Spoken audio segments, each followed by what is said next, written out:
All right, please rise for the Pledge of Allegiance. I pledge allegiance to the flag of the United States of America and to the republic for which it stands, one nation, under God, indivisible, with liberty and justice for all.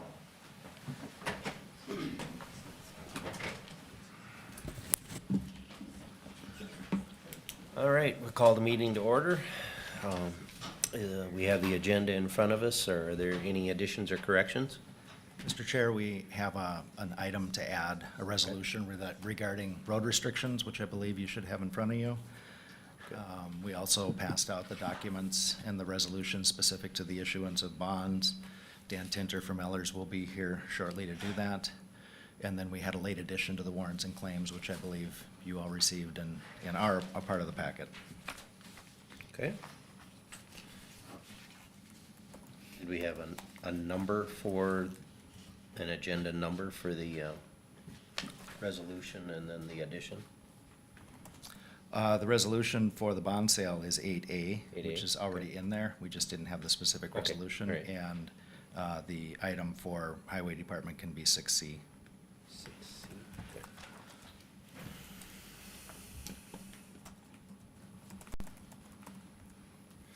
All right, if there's nothing else, then is there a motion to approve?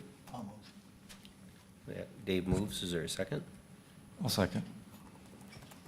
All right, all those in favor? Aye. Opposed? All right, motion carried. We will move to public input. Is there anybody here wishing to address the board from the public?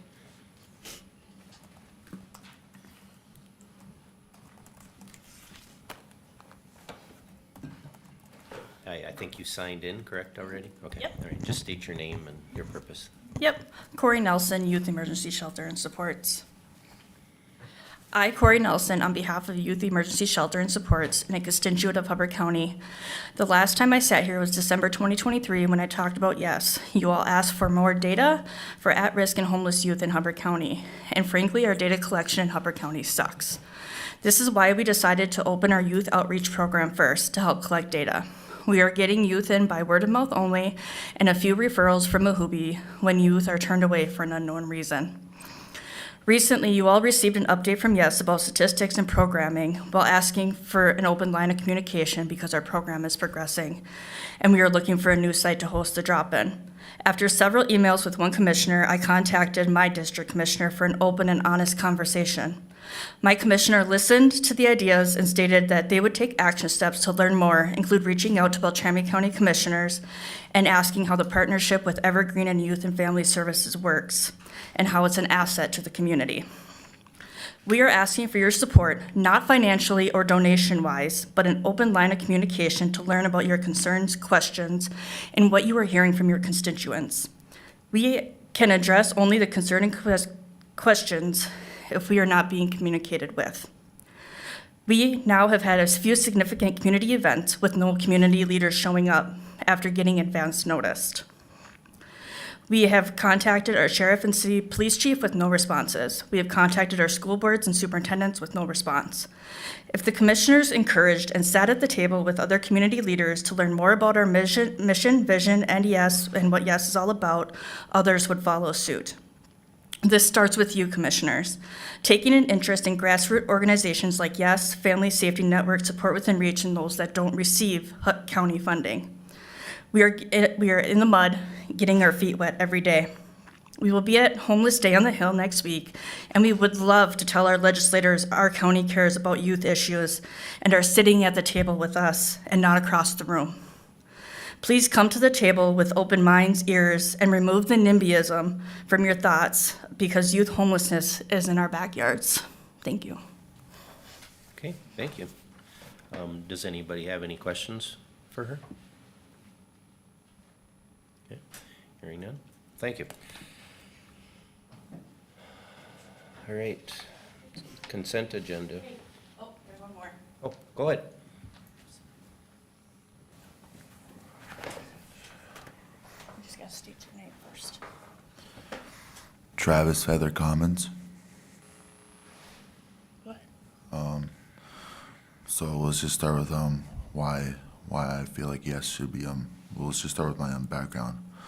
So, whenever I was 4 years old, I was taken away from my parents from what was known as child protection, and I went through the foster care system. Even though I was in foster care, I still saw a lot of drugs and alcohol and abuse, and I'm still pretty traumatized. I'm still working through it, but yes, Center helps me. How do I say this? Helps me find a safe place to go after school while I'm waiting for my parents to pick me up from work and stuff. Thank you. Okay, thank you. Yeah, Mr. Chair, I actually emailed Corey this morning with 3 questions. Have you read my email? Yes, I have. Would it be okay if I ask them now so the whole board can hear? Okay, so my first question was why they chose the middle school for a possible location instead of other vacant buildings in the city that might work. The space, walking distance from the school, is still, I mean, it's farther than where we're at right now, but it's still within walking distance. It's within walking distance of other businesses and places, so it's easier access.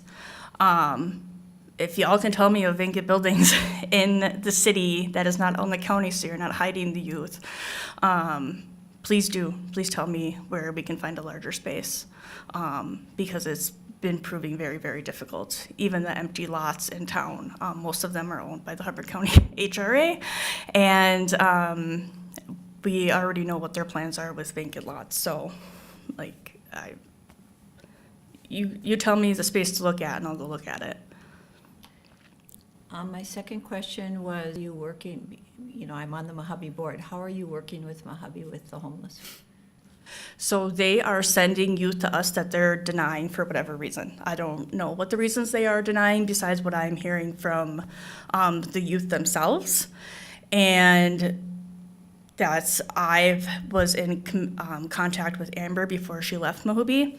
I'm in contact with Kate, and I am in contact with, she's a intake worker, and I'm drawing a blank on her name. But we do have conversations back and forth.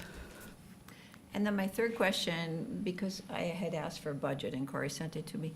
So have you applied for grants for the purchase or the remodel of, because it's a large dollar amount? How much money do you have for that currently? So currently, we just had our first fundraiser, so why I'm explaining is we do not currently have the funds for remodel, and the grants that I have looked at and I have inquired with want a blueprint. There's no blueprints for that end of the building. That is why we hired Kraus Anderson to do that. So that is in the works. The facility condition assessment has been done already. There's conversations going on with the landlord about certain repairs that need to be made. So until we get that blueprint, we cannot apply for those grants that we need. Okay, and getting back to the building, how many square feet are you looking at? Because there are vacant buildings, so what are you looking at? 5,000 square feet. Okay. So I would ask the question too regarding the location in the middle school, knowing the history with that particular facility, do you think that's the healthiest place to locate something like this? Do you mean the stigma around the building? A lot of different things in the, So the stigma, that's where I'm asking you to remove your NIMBYism and the stigma of the building, because the landlord is making improvements with the tenants that are there. I had somebody tell me that there were drugs and needles down the hallways. I was just in there last week. There are absolutely no drugs and needles down the hallway. So I think there's a very negative stigma that has come with the building. The healthiest, if you're talking about the asbestos, that is part of the facility condition assessment. That's part of what Kraus Anderson has been hired to do. If you have questions, it's Sean Lewis at Kraus Anderson. He can answer all of your questions. and then a couple other questions, Mojave's charter is to deal with homelessness in the county. And as we asked the last time you presented here, without concrete data on Hubbard County, you're asking us to support something that we don't have any data to support. You take the broad data from Minnesota and you're interpolating it to Hubbard County, but without the details of actual Hubbard County data, it's pretty hard to support something unless I know it can quantify that, is it as big of a problem as you say it is? If it is, then definitely something needs to be done. But if it were, I would speculate that Mojave would be doing something about it. So without that data, it's very hard for me to see a lot of dollars going into a facility and things like that and get my support behind it until I have data to support that. And that's where as we're- I suggested that- before, you Yep, probably that's where should we're get asking for your guys's, like, if you were to say, hey, schools, this would be really beneficial, we need help figuring this out. Coming from you commissioners to the school might change their perception. You guys talking to Evergreen gets Hubbard County Youth right now. I do have the data from like 2 years ago that they were able to give me, just because we're in the new year already. But there is data, it is just very poor. And I'm gonna tell you, with the youth population, it's gonna be extremely hard to get that data. Because youth are not just gonna come out and say, I am homeless, I need help. They're gonna figure it out, they're gonna couch hop, they're gonna do what they need to do to get by. You're asking me to speculate then. It's You're it's and here. you're It's asking- in your backyards. We're doing what we can with the drop-in that's currently open to gather the data. We have had 18 youth walk through our door since we have opened on November 18th. And that is just by word of mouth. What would happen if the schools, if you commissioners, if everybody gets on the board and on the same table and at the same table, the numbers are gonna grow. We already know that. We know this is an underrepresented population. But I need the data. It- I would suggest hiring a firm or something to seek out the data and do it. Your schools and other people are just not gonna give anybody data just out of the blue. That's protected stuff. And then have you I thought- understand have that, you yep. thought- Have you engaged social services, and have you thought about the fact that all of a sudden, if you're gonna house minors overnight, that opens up a whole bunch of liability issues. Would you be following proper processes? What are they? There's a lot of unknowns here. You've got a broad view of what you want to accomplish, but the details are missing. We're not even at the phase of the shelter right now. We're at the phase of the drop-in, and I have attempted communications with Human Services, and I don't get responses back. So that, again, that is where you guys are coming in and saying, hey, let's communicate, let's talk to each other, okay? That is what we are asking I'm gonna for. pause you right there for a minute. Because you did come present, we asked for specific data. You have not brought any of that data back. You have not reached out to Social Services Department. And when you first came and presented to most people, you denigrated the school districts and things for not providing you the data. Well, why would they provide you data on their students? They're gonna protect that and keep that close to their chest until they know exactly what they're dealing with.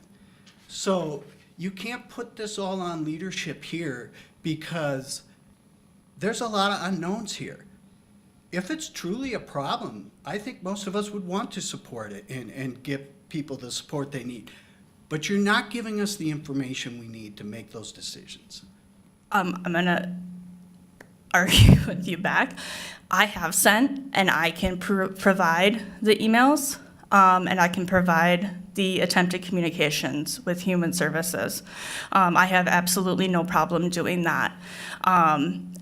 When it comes to the schools, the big student survey that goes out every few years, there are questions on there that are not asked of students. And who decides those questions? The schools have a big say in what questions get asked of their students. Those questions get asked of almost every other school district in Minnesota. So if we had that data, we would have all the data you're asking for. But until then, we're having to come up with unique ways of gathering that data. And we're gathering our own data. We are hiring creative consulting out of Frazee, who has successfully opened up a youth center in little tiny Frazee, showing the need. So that is in the works, which is going to be happening very soon. So everything you're suggesting, I'm already doing and I'm already attempting. So, as I said in my email, if you hold some sort of a forum and you're inviting the police and the schools and other people you say are not responding, I'm willing to come, but it's up to you then to hold the forum. Correct. Yep. Yeah. Because I'm wondering why people are not responding to you out of different leadership. So that's a big flag to me if these other main players are not willing to even have a conversation. Why is that? And I'm not saying, I'm not blaming them. There's a bigger issue here, and so I'm trying to figure out what it is. And that's what we're trying to figure out also. Okay. Anything else? Nope. I will say, Corey's gonna be at Coffee Talks next Tuesday. It's at 12 o'clock at the Northwoods Bank. Thank you. Well, thank you. All right. Consent agenda. Mr. Chair, I would just mention that Dana and Rod from Emmaville are here, in case you wanted to wave at them. But this is a consent item, so not a Okay. terrible big deal. I'll move to approve the consent agenda. All right. Dave moves. Is there a second? I'll second. All right. All those in favor? Aye. Aye. Opposed? All right. Motion carried. And, finance. Well, that Oh. that warrant and claim was added Yep, that was added separately to because the- it came out late, so it would just need its own motion. County employee recognition. We would still need a motion to approve that one. Oh, Make a motion to approve. okay. All right. Is there a second? I'll second. All right. All those in favor? Aye. Aye. Aye. Opposed? All right. Motion carried. All right. Now, county employee recognition. Mr. Chair, Commissioners, I'm here first to do the recognition for the social worker, month of the social worker. And do you have a physical copy? My eyes are just, I turned 42 last year, I'm almost 43, and apparently I need glasses.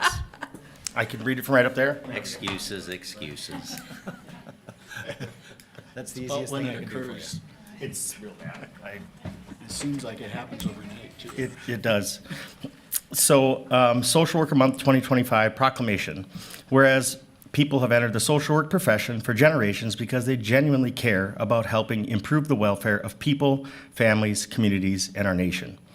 Whereas this year's Social Work Month theme, Social Work, Compassion, and Action, embodies the fact that social workers go through years of education and training, so they have the skills and expertise to transform their care for others into action that brings positive results. Whereas social workers have helped this nation live up to its values by successfully advocating for equal rights for all people, no matter their race, sexual identity, gender expression, culture, or religion. Whereas social workers follow a code of ethics, which sets as the primary mission of the social work profession the enhancement of human well-being and meeting the basic human needs of all people, with particular attention to the needs and empowerment of those who are vulnerable, oppressed, and living in poverty. Whereas the social work profession is one of the fastest growing professions in the United States, with more than 800,000 people expected to be employed as social workers by 2033. Whereas social workers work in all parts of our society, including schools, social service agencies, veteran centers, and government, helping people, family, and communities secure services and policies they need to thrive. Whereas social workers are at the forefront of pressing issues our nation is addressing, including increased needs for mental health care, especially for children and adolescents, and substance use disorder treatment, and increased economic and political division. Whereas social workers help protect millions of children from abuse and neglect, provide services and support which helps strengthen families that are under stress and help create new families through adoption. Whereas research proves the presence of social workers in schools, hospitals, and assisted living facilities improve education and health outcomes and quality of life for students, patients, and residents. Therefore, in recognition of the numerous contributions made by America's social workers, the Hubbard County Board of Commissioners proclaimed the month of March 2025 as National Social Work Month in celebration and support of its talented human service workers. And I will say, the group that I have the opportunity to work with embodies this proclamation to the T. They care often more about the people in our community than they do their own well-being, to a detriment, as many can attest. So thank you very much. All right, thank you. Yeah, we would like to just express the appreciation that not only the board has, but the residents of the county for the work that you do, and those that are not here. It is appreciated. We appreciate the hard work, and you see people in some of the most difficult times in their lives, and it's appreciated. So, all right. We need a motion. We need a motion Mr. Chair, I'll move for the to. resolution. I'll move to approve the resolution and just say that I listened to several hours worth of HHS hearing from last week, which gave me further understanding of what you guys do and the long hours that you put in and the challenges that are placed before you. Thank you very much. Mr. Chair, I'll second. Okay, we have a motion and a second. All those in favor? Aye. Opposed? All right, motion carried. All right, Mike. All right, for county employee recognition, in the highway department, we have Jason Walker, maintenance 2, began the full-time position on March 3rd. In human services, Dixie Allen, social worker, began the full-time position on March 4th.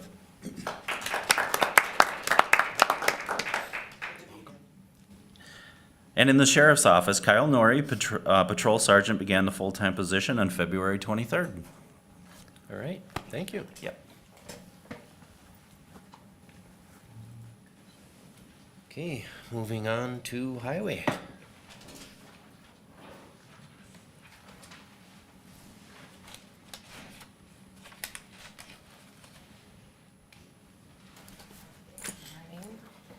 Morning. I have a few items here this morning. Get situated. The first item that I have is to review and approve the county bid for County Project 29-25-02, which is our aggregate resurfacing project. And that is taking place on the north half of Hubbard County this year. And the bid came in from Vote Dirt Services LLC out of Bemidji for $487,663.11. And that was inclusive of county and the townships that participated this year costs. Okay. I see that one organization did not provide the alternate bid for a stockpile, so that was the statements in the contract that it was required Yeah, for their bid? it's written out two ways, that we can approve the, just the re-gravel bid, and we can approve the low bid out of that, or we can combine the bids and approve the low bid as a total with the alternate bid included. If we hadn't included or approved that alternate bid, we would have had to resubmit, bids for a stockpile and go through the bidding process Okay. again, is All how it's over written again. in the contract. Okay, all right, thank you. All right, is there a motion to approve? I'll make a motion to approve. Do we have a second? I'll second. All right, all those in favor? Aye? Aye. Opposed? All right, motion carried. The next item I have is to approve the final payment for our project SP 029-030-006, which was our countywide culvert lining project that we did last fall. Subsurface Inc. was the prime contractor on that. And the final payment is $29,390.75. The total project cost came out to be $587,815 total. And that's the project where we place fiberglass liners in pipes, and it potentially extends their life by 80 to 100 years, they say, on those pipes. That fiberglass doesn't really ever degrade like a steel pipe would. And you're happy with the results? Yeah, I'm very happy. I've used it probably 10 years ago with MnDOT is when they really started going into those liners. And it really saves when you look at the cost of cutting into the road and then replacing the pipe. You're never getting that compaction back on your road. So you're always having a dip there. So being able to line these and do a project like that really saves on time. And then having to shut down the road too as well to get the pipe in, then it saves on traffic impacts as well. So the final contract amount was is the same as what the original contract for the work Yeah, was? yeah. on Nothing's that sheet. changed? No, there was no Okay. change orders or anything in that Great, project. thank you. All right, is there a motion to approve? I'll move. All right, Dave moves, is there a second? I'll second. Okay, all those in favor? Aye? Aye. Opposed? All right. Spring road restriction. Yes. I was enlightened this morning that I'm not in the northern road restrictions anymore. I'm in the north central road restrictions. So that's for the late addition here of the road restrictions. But the resolution to approve road restrictions, they will go up on this Friday, March 7th is when MnDOT's planning, and then they'll stay in length with MnDOT unless we see issues like we did a couple years ago where we're needing to hold them on, and then I'd come back to you guys to update that resolution. And then there's an updated map included and an updated list of roads and their locations. Okay, is there a motion to approve? I'll move. Is there a second? I'll second. All those in favor? Aye. Opposed? Motion carried. And just a quick update on construction. We have a couple projects going out to bid. We have our LED stop sign and transverse rumble, which is a federal HSIP project, will be advertised tomorrow for 3 days, and so it'll be let in beginning of April.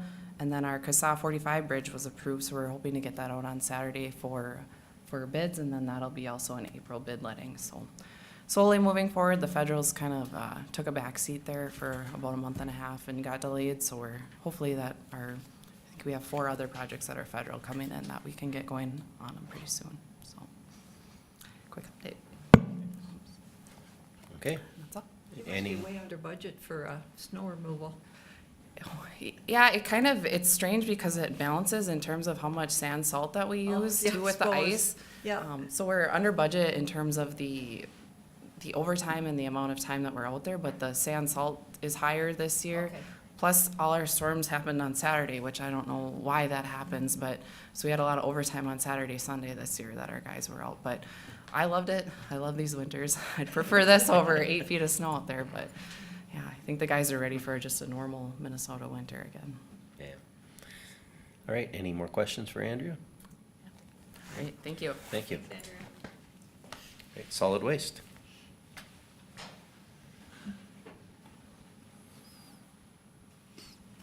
Good morning. Morning.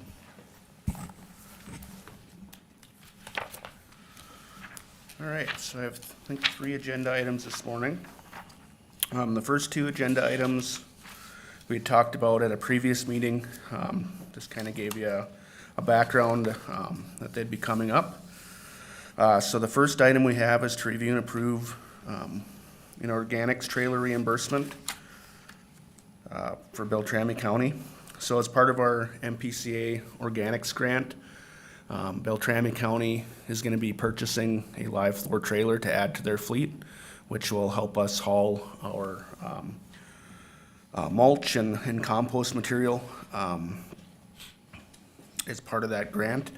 Currently, they do all the hauling for the county, Polk County, Hubbard County, and Beltrami County for all MSW waste. So it kind of made the most sense for them to build this into their current contracts, their current fleet, and then we would help them by reimbursing the grant portion of that cost of that trailer. So Beltrami County was purchasing a 53-foot trailer from North American Truck Sales, Vinner Grove Heights, and that had a cost of $106,765. So we'd look at reimbursing Beltrami County 75% of that cost, which is the $80,000 $73.75, and Beltrami County would pay the remaining 25% local share of that trailer, so. Okay, any questions for Josh about it? All right, is there a motion? I'll move to approve. This is Ted, I'll second. All those in favor? Aye. Opposed? All right, motion carried. All right, thank you. The next one I have is to review and approve purchase of organics containers. So again, this was to look at purchasing 4 used organic roll-off containers and air systems. Our region purchased a whole bunch of these through a MPCA grant several years ago. And we're looking at adding a couple more to our fleet in Hubbard County. One we'd use to help out actually up at Itasca State Park this next year. Start organics up there. So yeah, our, I guess this quote was again to approve purchasing from Beltrami County 2 of their compost roll-off containers and air systems. And this is again at 25% of their original cost. So it's a really good deal for us at $7,250. Could you explain what the air system is?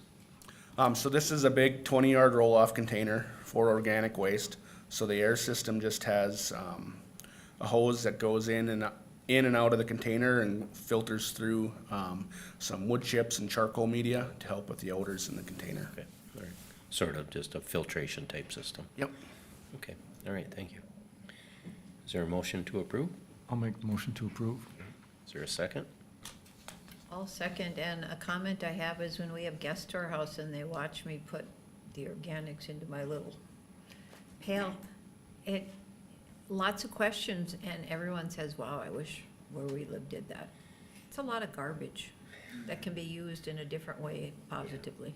Yeah, it's definitely the main, you think about it, the main amount of weight too on in your waste stream, so. All right, so we have a motion, a second. All those in favor? Aye.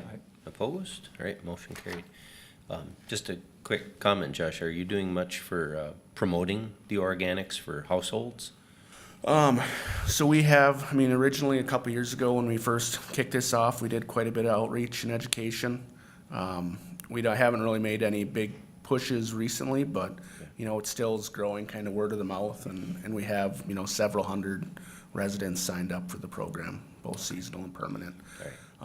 Over this next year, we'll probably be transitioning, with a grant that Polk County had received, and I think I've probably updated this a little bit, but kind of the next phase, I think, of growth for the residential program is gonna be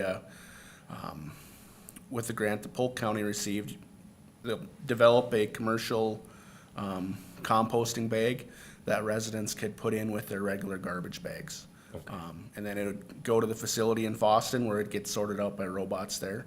So instead of maybe having to bring it separately to the transfer station and put it in our roll-off, people could put their organics bag with their normal trash bags if they have, like, let's say, curbside collection, and still be able to participate in the program that way. So. Okay, all right, thank you. So I'm guessing there'll be a lot more, once that gets off the ground, that'll be kind of our next phase for the residential program.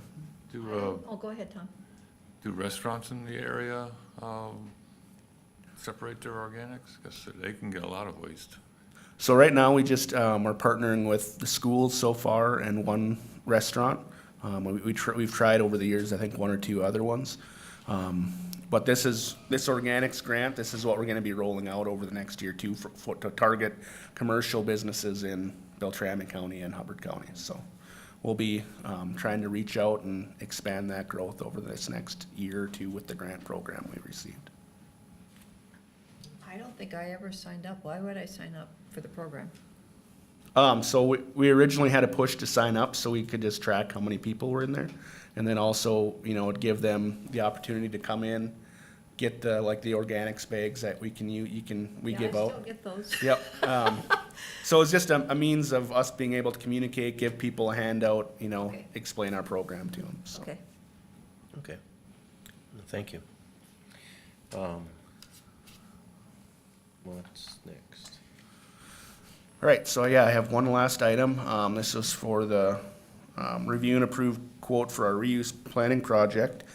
So as part of our sustainable building and materials management grant that we received from the MPCA, we're looking again at remodeling our reuse center. Again, this grant has a 75% grant with a 25% cost share. And the first phase of this is what we're working on now, is to do the kind of preliminary planning and to outline what our construction and overall construction planning project is going to be. So we received 2 quotes for this work. One was from ICS here in Park Rapids for $3,000, and the other was from Stantec Consulting out of Plymouth, Minnesota for $24,348. And I guess I'll just note that, I've kind of worked with both of them, putting out targets, what we wanted to accomplish. And Stantec's, I would say, had a lot more kind of extensive planning involved than what we were looking at for this phase. So that's why we had quite the discrepancy in the quotes. But I think with the work that, ICS has done also previously on looking at our buildings at the county level, and the other work has helped to keep that cost lower as well. So I would be recommending to move forward with ICS. Okay, all right. Is there a motion to approve? I'll approve the low quote. All right, is there a second? This is Ted, I'll second. All right, thank you. All those in favor? Aye. Opposed? All right, motion carried. Anything else? That's all I had. So. Okay, all right, thank you. Thank you. All right, Administrator. Mr. Chair, we have Dan Tinter here with Ellers, and he's going to go over the results of the sale of the bond yesterday. And you've got the materials in front of you. Dan, did you want me to pull up the sale day report? Is that the easiest thing to put up here? I think so, yeah.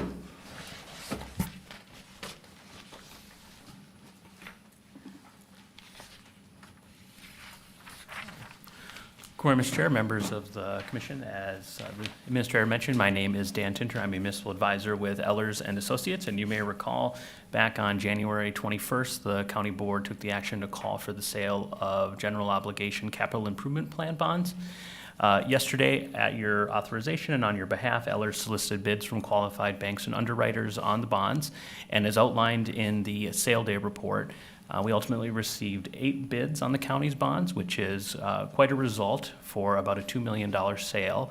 To put that in perspective, at the beginning of the day, we had about 3 bidders registered, but when the sale came around noon, we ended up having about 8. The winning bidder was Baird of Milwaukee, Wisconsin. And it's worth noting that they did offer a premium on the bonds of about $200,000, and as a result, we were able, at the direction of the administrator, to reduce the size of the bonds by the premium received. So if you recall from the pre-sale discussion, the par at that point in time was right around $2.215 million. By applying that premium to the par of the bonds, we were able to reduce it to the amount included in the packet, around $2,010,000. The other nice news that I'm happy to share with you is that the interest rate, the true interest cost on the bonds, was about a full % below what we were estimating at the time of sale, or about 93 basis points. So ultimately, we've seen rates come down a little bit over the past few weeks, and then obviously when we have a few more bidders, we usually expect those pricing to come in a little more competitively, and that's what ended up happening here. So ultimately, given the, I think, positive results of the sale yesterday, because of the premium, you're borrowing a little less than you originally thought in terms of the par of the bond, and you're doing it at a lower interest rate. So ultimately, we would consider it a successful sale and would recommend that the board consider adoption of the award packet that was amended and provided by the bond counsel yesterday. And of course, I'd be happy to answer any questions that the board may have about the sale or the process to date.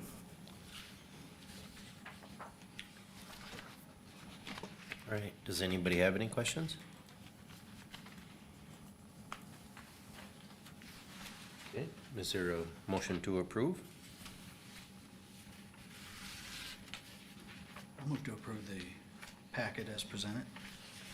All right, David moves, is there a second? This is Ted, I'll second. All right, thank you. All right, okay. All those in favor? Aye. Aye? Aye. Opposed? All right, motion carried. All right, well, thank you very much, Mr. Chair, members of the commission. Congratulations on the sale. And just for staff's benefit, the closing will occur in about 2.5 weeks, and that's when the money will actually be received by the county, and you can start making payments on any applicable project costs or invest the proceeds until project costs are ready.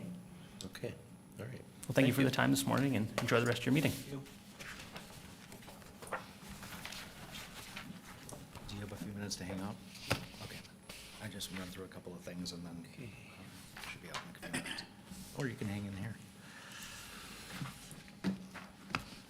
Mr. Chair, we are bringing forward the next item about a treatment court funding disclosure. Commissioner De La Hunt, maybe you want to talk about the meeting that we had, and basically this is a result of having a new judge and a new treatment court facilitator in the district who is excited to get this project up and running. I don't know if you had anything other to say than, So who will be the new treatment court facilitator? Well, there'll be the judge is basically in charge of most of it, but there'll be a team that they're forming right now. Of volunteers? No. Yes and no. I mean, I'm not sure how they're gonna put that together, but there'll be Okay. law enforcement, obviously there'll be some chemical dependency person there. Yeah, by volunteers, I meant like a committee where, Yeah. yeah, okay. And then, they all have to get training Okay. prior to us being able to start. And I think the earliest that could probably happen is fall. Cause I think one of the trainings that's in Colorado is in the fall. So. I was trying to remember if it was October or, What's that? I was trying to remember if that was August or September or I think October. September it was in I think we had three Colorado. choices. And there was one in Atlanta or something too that was earlier, but it likely would be fall, late fall before we could see any action. Maria They can do Fallon. a lot of the preliminary work before that and make sure all the paperwork is done, but, yeah, it's exciting, actually, you know, We've been trying for years. yeah, and if we finally have support from the judges to do it. Everybody's on board with doing it. There was a lot of questions and concerns about how it would operate that I think were answered at our last meeting. And as of now, there's funding for it, so. Okay. And What the- happens if a chance, because that, she says in the disclosure here, that it's not a guarantee. What happens if the funding is not there? Yeah, well, if funding's not there, what Mark Smith said basically we have two choices. We either figure out how to fund it ourselves or discontinue it. So this is not a commitment to future funding. Right. This is a commitment to apply for that funding. Maria Fallon is an employee of the courts of the 9th District, and she was the coordinator that was at that last physical meeting we had. And so I think she's the one that's doing the paperwork and getting this stuff done for the judge. And I believe there was a couple of different funding sources for this also. So we'll start off with the one, and then if that doesn't work out, then there's others to look into, but it seems, There was a lengthy report done like in 2009 or 2012 by Minnesota Judicial Watch.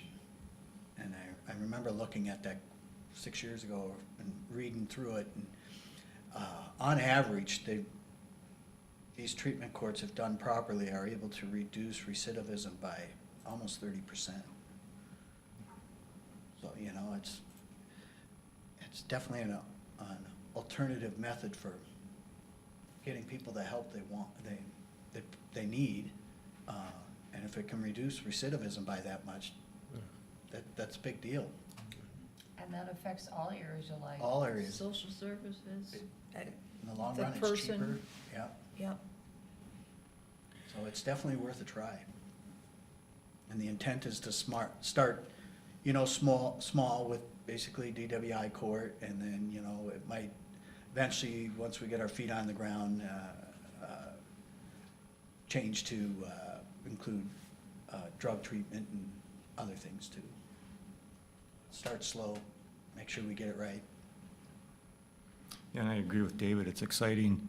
And if I recall, we're one of the few counties in the area that does not have a court, That's right. a drug court. So Right. is it long overdue? I kind of think so. And some of the counties I've talked to, like Roseau, and I talked to former Judge Smith from Cass, and they all said it was very beneficial. Okay. Is there a motion to approve the establishment of the court? I'd love to make that motion. All right, is there a second? I'll second. All right. All those in favor? Aye. Opposed? All right, motion carried. The next item I have is builder's risk insurance for the Jail and Government Center renovation project. We did get 4 bids, and we have a low bid of $17,000 from Arthur J. Gallagher out of St. Cloud. The budget for this item was $50,000, so we're coming in well under, and I don't know where it is, here it is. So far, everything's working out for us, but this is the risk in case something happens during construction, right? I think everybody's kind of familiar with that, and this was our responsibility. It's not something that MCIT provides, so we solicited the bids, and Denise did a lot of phone calling and haranguing to get some of these bids in for us, so I appreciate that. But the recommendation is to approve the low quote, yeah. Quite a difference. Mhm. And What's I the difference in deductible? Yeah. I was just gonna Yeah, say that that, was the significant. low bid has the lowest deductible too, Yeah. so it seems that I would, I'll make the motion, we accept bid number 4. All right, Ted moves, Dave seconds. All those in favor? Aye. Aye. Opposed? All right, motion carried. I have one additional item for, under the administrator's report, is we have to set the date for the County Board of Appeal and Equalization, and we have to do it before we can print our valuation notices that go out ahead of the local Board of Appeal and Equalization. The recommendation from Maria Shepherd is that we would set it for Wednesday, June 25th at 6 PM, which I think is consistent with what we've done previously. You need a motion? We do. I move. I'll second. All right, we have a motion and a second. All those in favor? Aye. Aye. Opposed? All right. That usually starts at 6, right? 6 o'clock, Correct, yep. 6 p.m. It has to last past 6 o'clock. So we're starting at 6, that's the Okay. typical time. Briefly, I would have 2 other items to provide an update on. One is, this will be coming to the HRA meeting in 2 weeks. But we'd had conversations about the purchase of that property across from the block there, and I had a conversation with the owner today, and everything's still online for that, so I'll work with Mary to get that purchase offer out and available for you to approve as the HRA board in 2 weeks. But yeah, the same conditions we talked about are agreeable to the owner at this point in time. Had a conversation this morning. Be bringing that in 2 weeks to you. The value of that is the driveway out of the new garage goes right past the garage of that property. And the terms of this sale are gonna mean that the house is gonna be available and operated as a rental for HRA. The garage will not be part of that rental agreement, and that's currently the case. That also means that Bobby has a place to put his equipment that's being displaced when we knock that old garage down. So it solves 2 problems for us at the same time, and it'll continue to operate as a rental, serving the tenant that's in there or others as long as they want to be there. His condition was that we would maintain that lease that he has in place, and there's no reason we wouldn't do that. So 2 weeks, I'll bring that. You saw the job trailer moved into the south parking lot. We are active. You've seen some things moving around. If you've been on second floor, you can see furniture disappearing and things getting bare, and furniture moving into the lower level offices and the conference room upstairs here. We will be, the construction start date is set to be March 17th. So we'll have builder's risk in place before that. That's good. And they'll start on the second floor and be there for about 10 weeks. We have been reviewing the relocation plan for the staff on the second floor, and then after second floor is done, we'll be relocating staff from the first floor. We had a meeting yesterday with IT to make sure that we were dotting the i's and crossing the t's and things were going to work when they get there. You may have noticed in the hallway today, we had somebody pulling temporary data lines to make sure that that's going to be the case. And then on the week of the next week, STS is going to be working with Bobby to move the desks and dividers and other furniture out of the second floor so that when they come in on the 17th, they can start right off. The balance of the project on the jail will start after road restrictions are lifted, so we know that's going to be about a month after the initial start date. They'll start with the demolition, and the footings on the new building, I believe, is where they're going to start with that. When does some of that furniture start showing up at the reuse place? It's going to be delivered straight from here to there. And do you So have a right now, week I for think that? we're planning on Tuesday afternoon next week and continuing in Thursday. You're gonna camp out? I wanna go look at some, yeah. I will give you an update when I have a firm schedule. I'll just update the full board on what that schedule is. Right now, as I understand, we were planning Wednesday, Thursday. That didn't work for STS coordinator, so we're kind of backing up and saying if we can do Tuesday afternoon and Thursday morning, we can probably get it in 2 bunches. Whatever we're keeping, the other thing that's gonna be moved out into the south lot, as I understand, is a storage container, probably right behind that. So the stuff we're keeping is gonna be moved out there for the months that we need. I was just gonna ask you about that.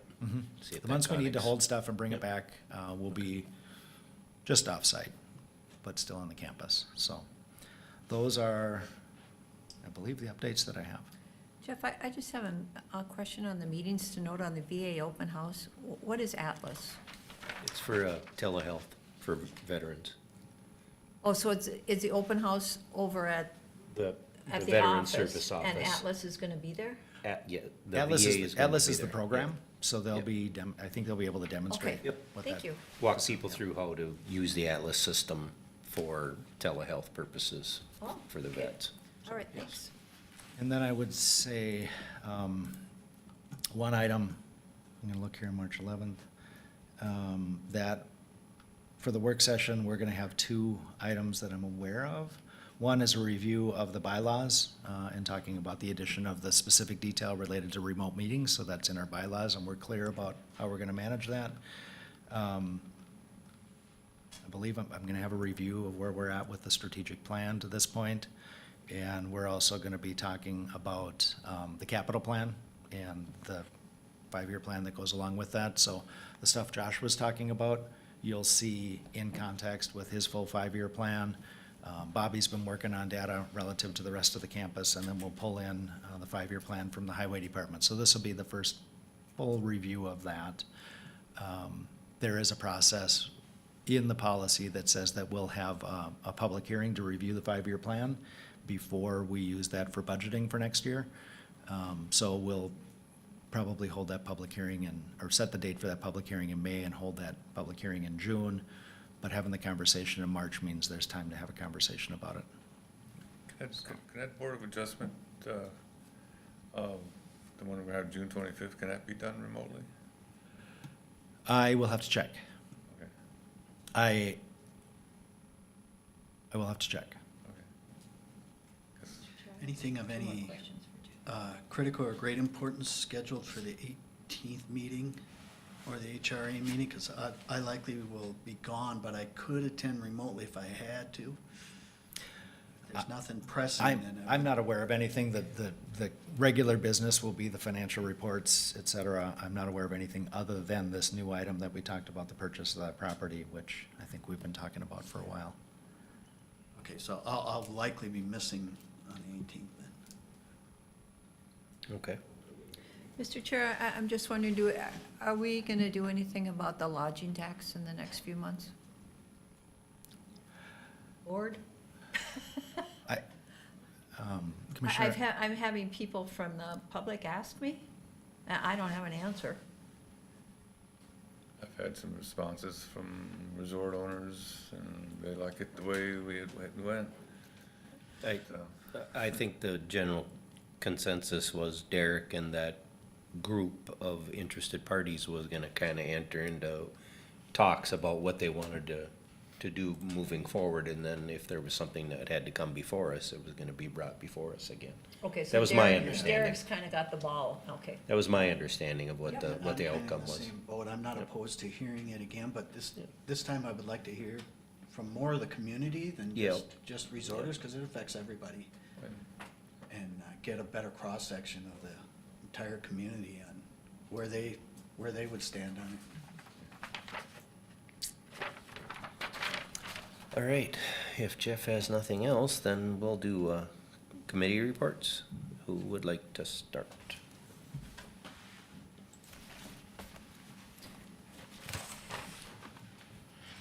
I guess I can start. Let's see. When I'm ready.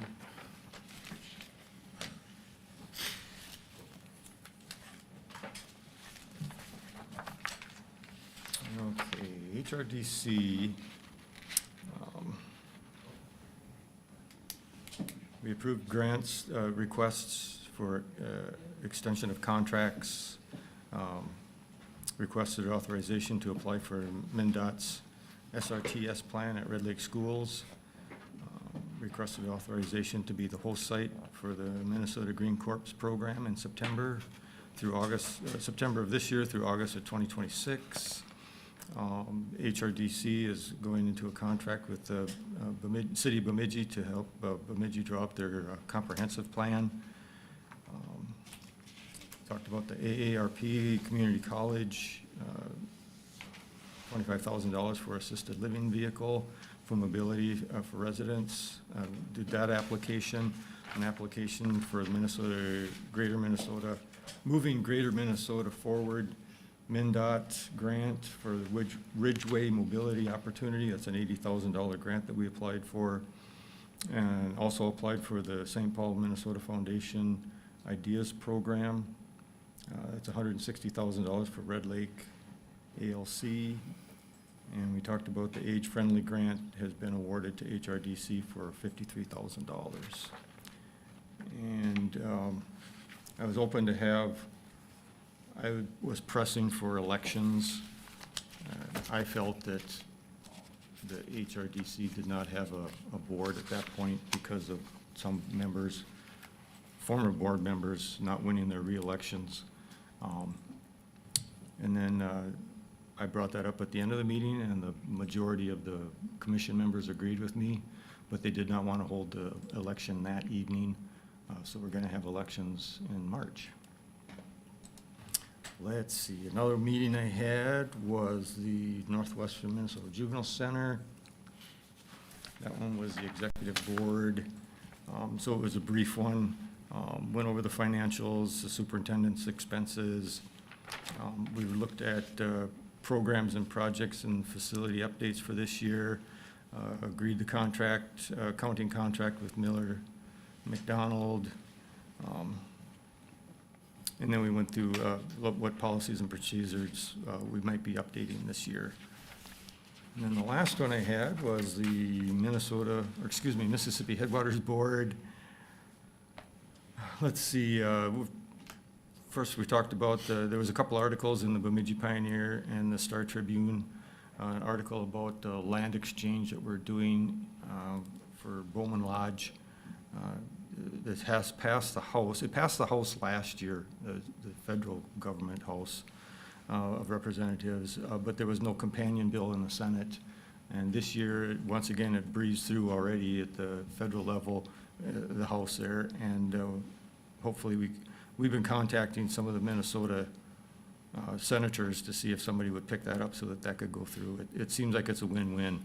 Bowman Lodge gets some property that allows them to continue with their resort and expand it a little bit. In exchange, they give even more land to the Forest Service. And the Leech Lake Band even signed a letter supporting it. So that one, to me, seems like it should just breeze through, but you know how government is. We had one planning and zoning. Itasca County, they tweaked their shoreline ordinance. They made it so that you have to be 400 feet from the ordinary high water mark to have a restaurant business. So there again, that one was simple. Other things on our agenda, we've been having our executive director going out to area high schools, talk about what the Mississippi Headwaters Board does and also what other career opportunities would be in that kind of a environment. Tim always surveys the students, but we ask that he create a survey for the teachers so we can have a better gauge of how well the program is going. Set up the 2026 Work Plan and Budget Committee. Me as chair, of course, I get to be on that committee. We went over our draft. We have our biennial conference this year in October. We normally have 65 to 75 people attend. And every year we try to get, our state senators and stuff like that, other organizations and groups that have helped us do our jobs. And we usually have a really good turnout. Tom was there last time, a couple of years ago, so. So that's coming up again? Yep. It'll be in Brainerd this year. I think it was 2 years ago, too. That was interesting last time, yeah. And let's see, and then I guess we had a little update on our, the Mississippi Headwaters Board has a social media presence called Minnesota Traditions, and talked about Grand Rapids is looking to do some short spots where they get to put their, I don't remember exactly how Tim described it. It's not only about the Mississippi River, but it's gonna start off on a person's journey from one spot to another and kind of giving their description of what the day was like on the river and their activities and stuff like that. And like I said, that gets shared on the Minnesota Traditions social media site. And that's all I've got. Ted, did they state any reason why they chose 400 feet for restaurants? Was there any reason, what was their reasoning for it? I guess they wanted to be more restrictive in a sense. There are some, of course, that are gonna be grandfathered in. Yes. But I guess I don't remember exactly. I didn't know if there was discussion about it or It whatever. was a brief one, yeah. It was just kind It of, kind of went off in other directions too, but more than just this, what they wanted to add to their okay. ordinance. All right, well, thank you. Tom? Well, let's see, I had the SWCD meeting last week. They'll be hiring some interns this summer, and one of the tasks that they'll be doing is going to area schools also to teach them about what the SWCD does and different projects that they're working on. That Freshwater Festival will be coming up in the spring. I went to it last year, probably will go to it again this year, because that was fun to go to. And then I had Parks Board meeting. Several things that came up. One is the proposed trail from the tunnel on Highway 71 is being flagged as of last week. Should be cleared this summer. They will be requesting again, trying to get bonding funding of $6.3 million to complete the trail. They tried last year and was unsuccessfully, as you all know, so try again. And the city of Park Rapids, they had been talking about putting a dog park in at Rice Park, but now they've changed their mind on that, so we're back on to putting a dog park over at Hartland Park. So that'll be one of the projects that they're able to use that new mulcher that we just recently purchased, so that'll help clear the area, and then also start out with putting a fence around it, and then later on, a couple year or two later, a sidewalk going to it. And then it was mentioned at the department head meeting, and then again at the Parks Board meeting, is that 1.4 million grant has been signed, and that's contingent upon the archaeology survey results. That's for Deep Lake Park. So hopefully this summer the demo will take place, open up trails maybe. We'll just have to see how it goes. It's a slow process, definitely. Yep. And things that aren't under our control at all, you know, is the most disappointing part. Is that all, Tom? Yes. Okay. I attended the AMC legislative session and then MRC down in the Twin Cities. MRC was just basically the legislative update with the governor's proposed budget forecast. Everybody was quite concerned about the ramifications for county budgets, but like it's been stated, it's all preliminary, nothing's set in stone, it still has to be approved and whatnot. I think they were already looking at ways I think there's been enough pushback that they're gonna look for ways to change the budget to make it more suitable for the counties to buy into. They talked about solid waste support for SCORE funding, e-waste, paper product exemptions, and things like that for recycling purposes. And then also the African American and Child Disproportionality Act. That's just part of it. Then there are also the concerns about funding and staffing to be able to accommodate the needs of that bill. It's pretty significant for some counties, so there's concern of that as well. They're looking at software modernization for the SSIS. I'm not quite sure what SSIS stands for, but social services uses it all the time for background information, for reports they have to submit, and for their clients that they serve. And then they were also stressing the importance of ambulance service grant monies to support the ambulance service programs. There's a lot of ambulance services that are operating in deficits, and they're looking to try to increase the state grant monies to help offset those costs.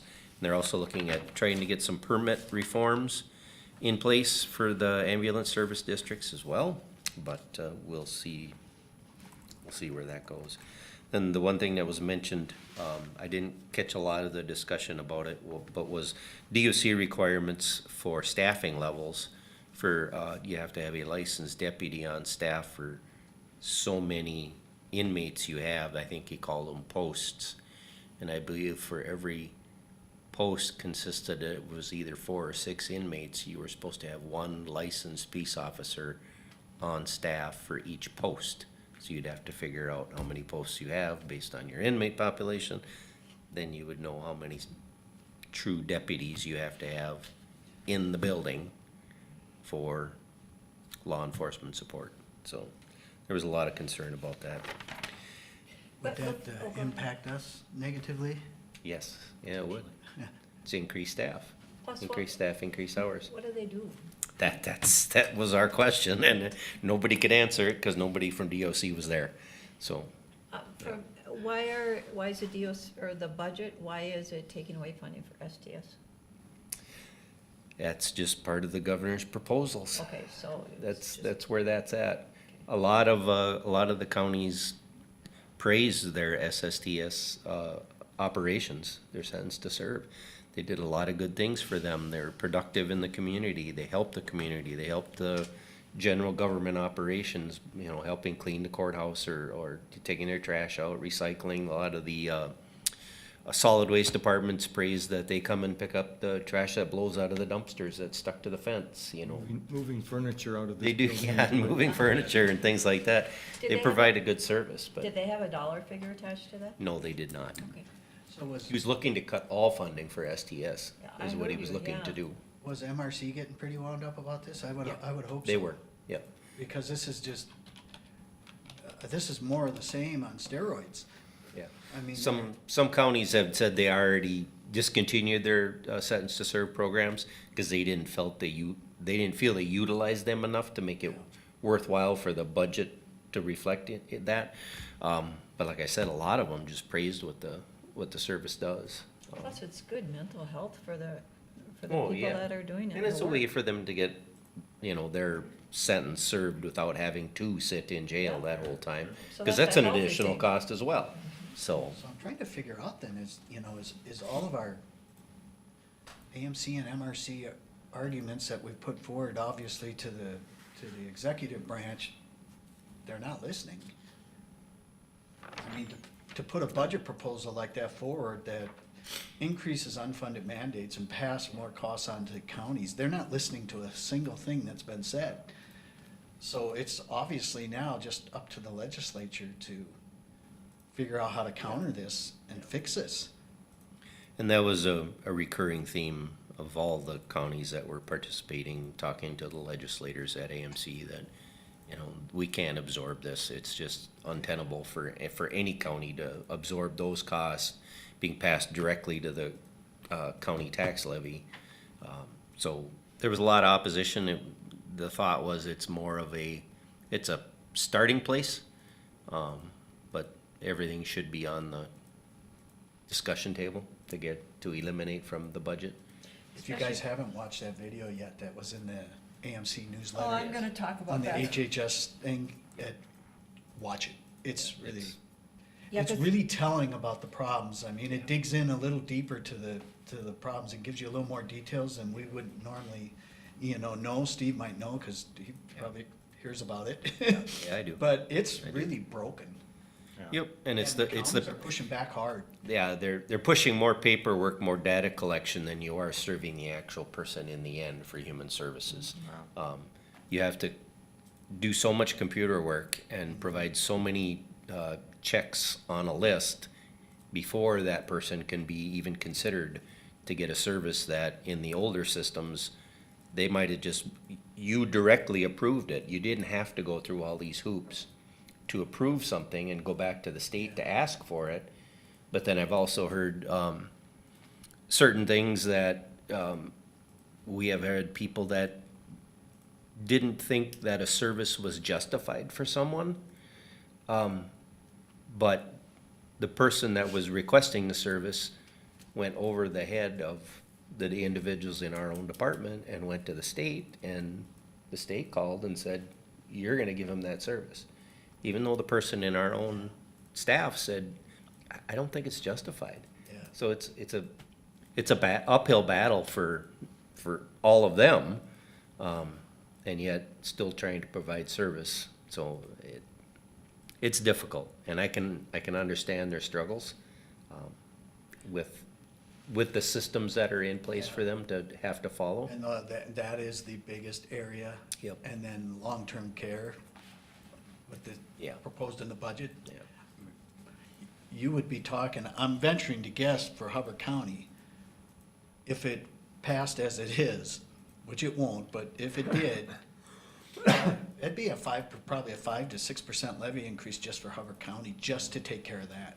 Yeah, and that doesn't include if you have to hire additional staff, if Right. you have to have more space for them, if you have to have more vehicles for them to go make their visits that they're supposed to do. There's all kinds of costs that all pile into it. Yeah. And it's not being taken into account when they're making their decisions. Nor does that take into account what it costs just to run the county the way it is. Yep. So you Yeah, can so it's add, over and above. you can add your normal levy to that, what your anticipated expected growth is. I So, think- I yes. And it disproportionately, one more thing, Yep. it disproportionately affects rural counties more Yes. than It the does. cities too, which, Yes. when they were citing some of the numbers and what the mandates, the benefits that the mandates create are so small in rural counties, but the expense is still way, way up there for what you would benefit would Yeah. be gathered by somebody versus the metro. Yes, because one of the counties, and I don't remember for sure, so I'm not gonna name any, had 1,500 residents, and the bare minimum this would cost was over $300,000. So just to do what's being proposed Yeah. would be an extra $300 per Travis resident. County was $280 tax increase per household. Just to for the, cover- and that was just to cover the bare minimum. Yeah, Yeah. And then I went to the Transportation Committee for AMC, and they talked about there's a significant road funding gap. And just so you kind of know where your dollars go when you pay for your license tabs, pay for your sales tax. The largest income source that the state has comes off of your tab fees. That overtook the gas tax. Really? Yep, just your registration fees on a yearly basis overtook Because it. that was increased last year. That's 34% of the income comes from your tab fees. Gas tax is 33%. Your sales tax for motor vehicles alone, that's 25% of their budget for the transportation. And then the sales tax ends up being about 8%. The gas tax right now is 31.8 cents.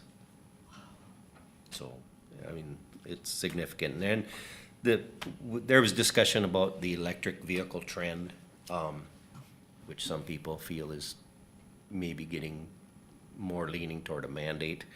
And there was some data collected from the budget office, and as long as an electric vehicle is 10% or more than your average industrial or internal combustion engine, as long as that cost is about 10% more, they'll be paying about the same overall in fees. So, Does that take into account, though, the tax credit deduction? no. Yeah, so you take the tax credit deduction off there, and it's probably a different deal Yep. then.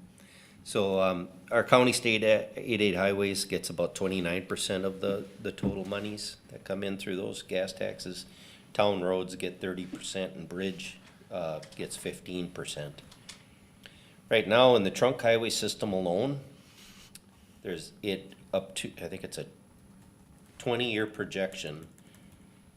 There's going to be a projected gap of $17.8 billion shortfall. That's over 800 million per year for the next 20 years that they're projecting a funding gap. So they're gonna be short that much money just for the trunk highway system For how many years? for the next 20 years. So it's significant. And then, their funding gap right now that they're projecting is 5.2 billion. So it's nothing but good news. Well, you want me to share my good news then? You had a good time, didn't you? And there's not a lot of options to fix the problems that they're. Did you have nightmares when you went to sleep? No, they're looking at changing gas tax formula, trying to find a way to get more money through that. They're looking at restructuring your registration taxes, which is already more taken up. Money out of our pockets. Yep, so then they're looking at road user charges, like, wheelage taxes. Some counties have implemented wheelage taxes where you have to self-report. But with the technology, like in a electric car these days, it probably self-reports for you every time it connects to the internet. And then they're looking at the transit taxes and expanding the Easy Pass down in the Twin Cities, and then trying to find out more innovative ways to finance transportation needs. So, Nickname land of 10,000 taxes, right? yep. So that's that. Okay, well, I'm gonna briefly just talk about the two committees that Dave encouraged you to listen to, because it was really informational. So Matt, for the tax committee, Matt Hilger gave a PowerPoint presentation on how shift in property tax works. He started out talking about them not funding HHS for the computer systems, and currently the computer system that Social Services here is using is from the 1980s. It's a DOS system. It takes 14 hours to put in all the information for one child in child protection. And lots of times the computer system will crash in the meantime. It doesn't save the information. You have to start over. It's the spinning wheel of death is what they call it. Yeah, so one thing they went into was, you're giving us all these mandates and you're telling us we have to fill, and we can't even find people to work the positions that we currently have open, never mind hiring someone else. And part of the problem is because the system they have to input in takes so much time that people are working weekends and nights just to get the bare basics done. And they said too, then it takes another person another 10 hours to finish that. So Oh, I it's missed that part. 24 hours per intake. Yep. That's crazy. And what should it take? Hour?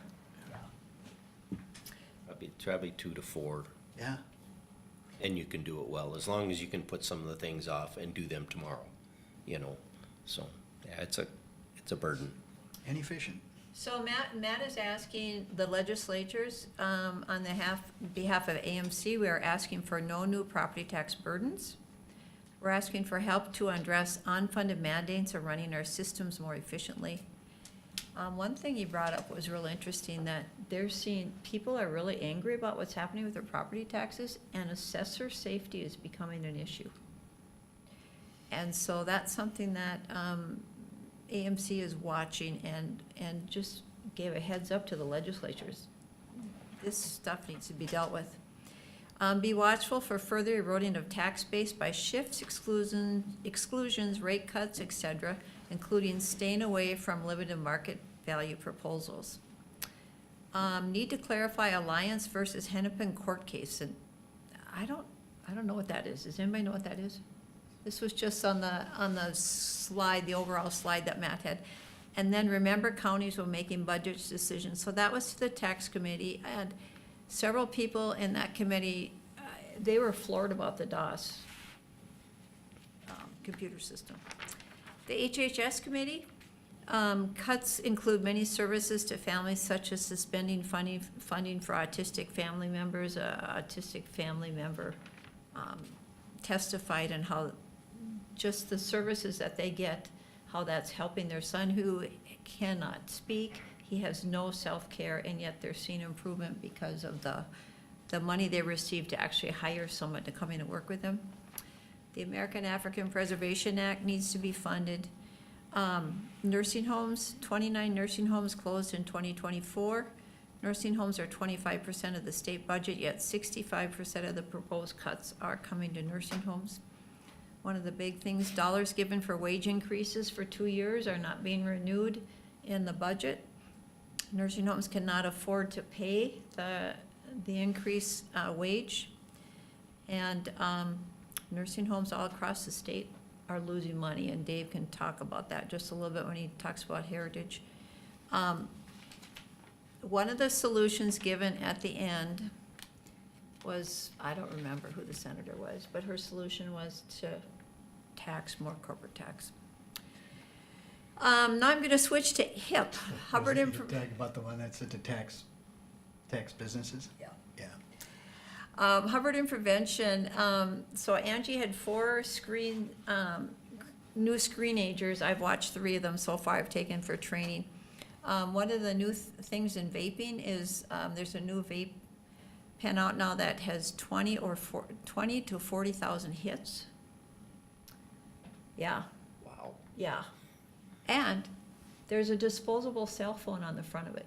So when they buy it, they get this, and then they can use this phone for 2 or 3 days, including taking pictures and texting it to people that, I bought this vaping. It was really interesting because somebody, I think it was from Stanford University, actually has collected as much as he can for the advertising from the 1960s with cigarette commercials. And the vaping companies actually asked to come in and look at this, kind of like a museum. So they came in and looked, and the current vaping advertisement is taken directly from the playbook that the cigarette companies used in the 1960s. So it's kind of interesting that they banned, tobacco advertising, but they've done nothing for vaping.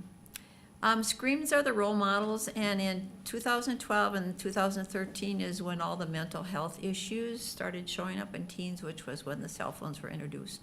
So they talked about how important it was delay in giving your child a phone. Screens affect sleep, impulse control, reward, and self-esteem. And they showed, so I'm watching this, and there's a girl, she couldn't have been more than 10. She had makeup on, and her mom was in the background doing her hair. And she had just come from a really expensive cosmetic store. And she was talking about how she had just bought stuff to beautify herself, and she was trying to get these young kids to follow her blog. So prime example of how you end up with mental health disorders. Talked a lot about games. People that play games regularly have less empathy, and they tend to accept violent behavior. It was really interesting because they showed kids and what happened to their eyes when they were playing video games. It's just like they were just so mesmerized, nothing existed outside of their world. And they had several parents or caregivers testify on how hard it was when they started to take away screen time, and especially games, and how violent kids became. However, they're finding that if within 5 days of removing gaming and cell phone conversation, just even limiting it, there's positive changes to behaviors. And so the new limit is 10 to 14 hours a week a child should be on.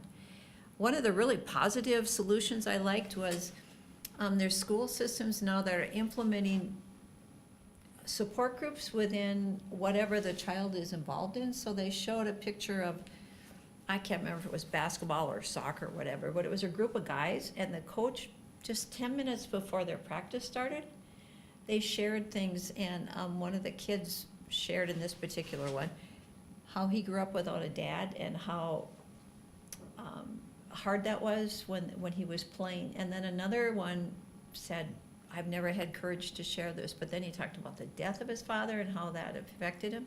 And so that's one really positive solution that's coming from this that they're trying to implement in schools. Bowling peaks for girls in 7th grade and age 15 for boys, and YouTube is not a safe place for kids. So that was really interesting. For my hubby, Head Start is 60 years old this year, looking to start construction in the spring on 6 to 8 tiny homes by the property that they bought, and the plan is for a maximum of a 30-day stay. They all have services or access to services there. And the goal is for someone that just needs a place kind of to breathe while they get their next step in mind. It's not to be a permanent housing. And then Auditor County just did, they had McKinstry, never heard of them, but I reached out to my son and he told me about this company. So they came into the county and they did, they looked at things like lights, windows, whatever, and it was ways to replace things and then have a payback within 9 to 15 years. And they didn't have to do any cash outlay. So my son's an engineer, so I asked him how this worked because I was concerned that it was government subsidy program. It's not. This is a private industry, and they fund this. And then as like, I think Auditor County, the payback was 15 years. Well, possibly the payback for this industry is 9, and then they're getting their payback on, or they're getting their money at the back end. But anyway, they had approached my hubby to look at their buildings. If we're interested, you could reach out, Jeff, and see. I don't know. This is the first I heard of them, so I just pass that on, this information. That's all I have. All right, and I have a couple here. HLDC upped their marketing on Pinecrest, and it's been beneficial and helped, so starting to fill more apartments. Childcare area, we approved the little bit of construction that needs to be done to have the 2 childcare centers, and we approved the playground equipment that we had a grant for. So hopefully in a couple months, we're going through the process now, taking applications for, and hopefully we'll have 2 childcare providers in there then, so we can take care of some of that. Heritage, again, if you look at through the lens of the governor's budget, it won't be good, but hopefully things will change. But just a quick synopsis, overall star was 4. Everything stayed the same with the exception there was a quality measure that had, the state has some data wrong. So they have us at a 2, but we're really a 4 still. And Stephanie was working at it, correcting the data that they had wrong. 4 hires, 4 terminations, 3 open FTEs, no agency contracts, 118 employees right now. Current census, the manor has 25 of 26 rooms full, which is great, almost at full capacity. And financially, the manor's doing very well, and it's helped offset some of the losses we might have in some of the other facilities, especially the living center. Cottages are at 15 to 18, but they generally always hover right around 16 to full. Heritage Living Center census was at 40. Financially wise, for all of the properties, our EBITDA for January was 28,210 positive. For the year, our positive EBITDA is 312,361. Our net income for the year, combined all facilities, is a negative 72,356. Our goal is to hopefully continue to have the EBITDA grow and hopefully get close to $1 million, because then we can service most of debt. If not, one thing that we do have hanging out there that could help us out this year is the ERC. And that is, find that, 800 some thousand dollars that's been approved, but we don't know when we're gonna get it. $863,335.64. And generally, they haven't been paying it all at once. They've done it in multiple tranches, so we're hoping we get some this year anyhow. It'd be nice. Dave, would you just touch and tell the board on the rate decrease and how Yeah, we'll that's just what's- lose money all year? That's what's hurting us more than that, and a combination of a few other things, but because our budget expenses were down, they lowered our reimbursement rates. If your budgeted expenses or your expenses the previous year are high, you will get a higher reimbursement rate. And on top of it, you wait 18 months sometimes for the reimbursement, so it's really a tough scenario. So just that rate change is what's really drove the budget problems, and you can start to see it now in our numbers too. It's So, like you're being penalized to do a good job. yeah, and now, of course, then on top of it, they're requiring, 24/7, 365 nurse on staff all the time, where you used to just have to have one for part of the day. And you could cover the evening or whatever with an LPN. So there's more staffing requirements. There was minimum wage requirements because of the VA thing, required higher minimum wage. And then there's also a limit, I don't know what it was for, but you could only grow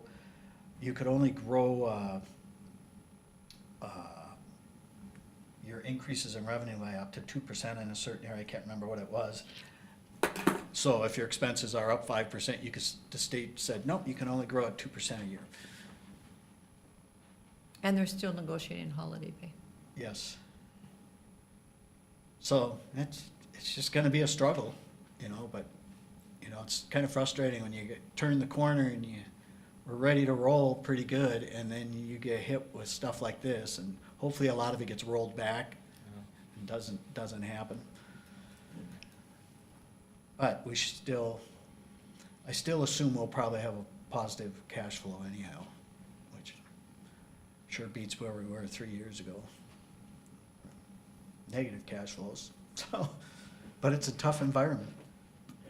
Definitely. And then again, I'll be likely gone, I will be gone May 18th, so, or March 18th, I mean. Okay.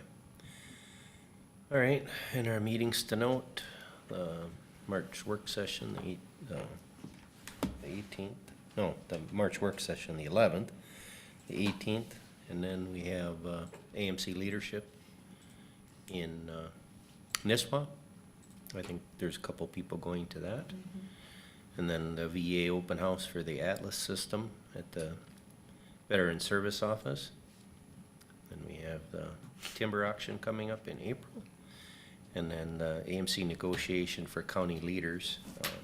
I didn't know if anybody was gonna go to that. Is that gonna be done online? I believe that's in person. It's in person in Minneapolis. Is that the one at the law office? Yeah. Yes, Yeah, I Mitchell actually- Hamlin Law. Yeah, I actually looked into that and had a discussion with Jeff. Yeah, and it's actually 4 sessions, and it's really intense, and decided it wasn't it wasn't good use of the county dollars, to be honest with you, because it was quite expensive. Yeah, I seem to remember, I looked it up just the other day and, yeah. Good information there, but it did seem quite intense, Yeah. perhaps and beyond what What we needed. we would need. Yep, that was why. And then March 14th, it's the ambulance service district meeting in Walker. Yep, So on my calendar. at 11, okay? So Steve, did you catch the panel discussion when you were down there? Yes. So, was both sides of the aisle concerned about the budget? What'd you read on that? They did their best to distance themselves from it. They were all basically saying, this is the governor's proposal, it's not ours. Both sides of the aisle was saying that. Now, Representative Hortman didn't show up until very late during that time frame, but the other, Demuth was there, and there was two from the Senate. They were both there, the leaders from the Senate.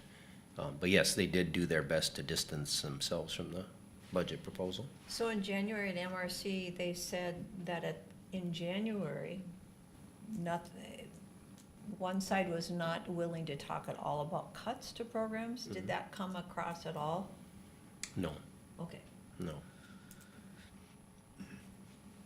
And they, either party, they both kind of held to their line, you know.